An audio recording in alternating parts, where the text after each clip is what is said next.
Shadow of the Tomb Raider is Lara's third outing in the Square Enix reboot series. However, this time, Crystal Dynamics have passed on the torch to Eidos Montreal, straight away leaving questions as to how this game would turn out after being given to a new developer. Thankfully for fans and Eidos Montreal alike, Shadow of the Tomb Raider turned out great. I think we're looking for a volcanic mountain. The story takes Lara on a new adventure, chasing down Trinity, trying to live up to the memory of her father, taking place a mere few months after the events of Rise of the Tomb Raider. We find Lara in a peculiar place as a character. For the first act of the story, she is a self-centered, naive fool focused so hard on the fact that she is the only one that can stop Trinity, while returning character Jonah tries to bring her back down to reality. I have to go! I'm the only one! You're the only one that can what? Both these performances are fantastic. Strong showcases of emotions and light-hearted moments. You can feel the chemistry and years of friendship coming off between the two. It's unfortunate that there are no other memorable performances throughout the game. Ah, hello. Are you here with the excavation team? No. The plot is pretty standard, following the usual arc of the Covenant-style chase story as an excuse to get our characters from location to location, and I'm okay with that.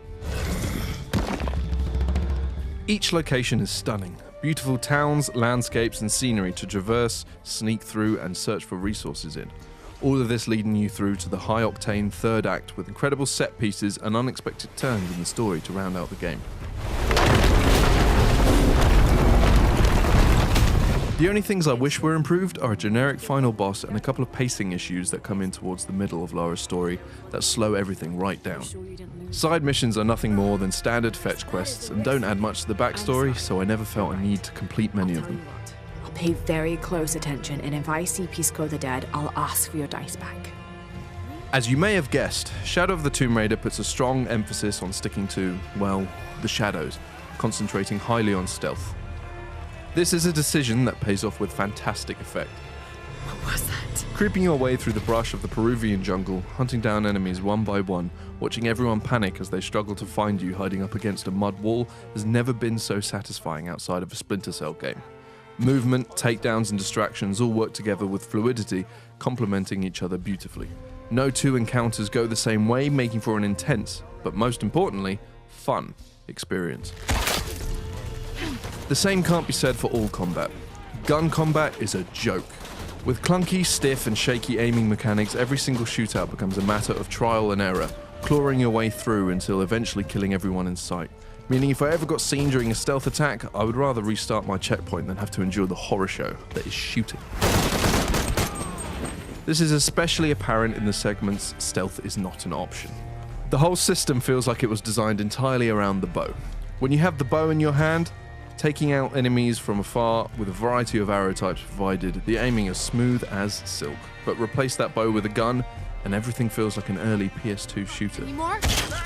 Thankfully, it can all be forgiven with the traversal. Using Lara's expanded list of tools to climb through ancient ruins on cliff edges and around intricate tombs feels fantastic, accompanied with gorgeous backdrops to truly immerse yourself into the world.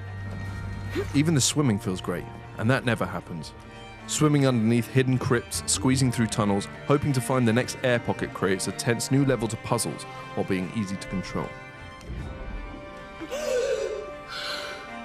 Shadow of the Tomb Raider's crown jewel is, of course, the challenge tombs.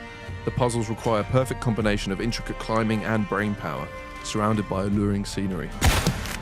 They are a genuine challenge while not becoming infuriatingly difficult to solve. To top it all off, with the brand new customizable difficulty system, you can tailor the challenge to you by changing combat, traversal, and even puzzle difficulty separately. The tombs alone are worth playing this game for, and as a gamer who struggles deeply with puzzles, that is some serious praise. Overall, Shadow of the Tomb Raider has its problems, but poor shooting, generic final boss, and a couple of pacing issues don't take away from the beautiful, exhilarating, challenge and stealth-filled experience that the game has become.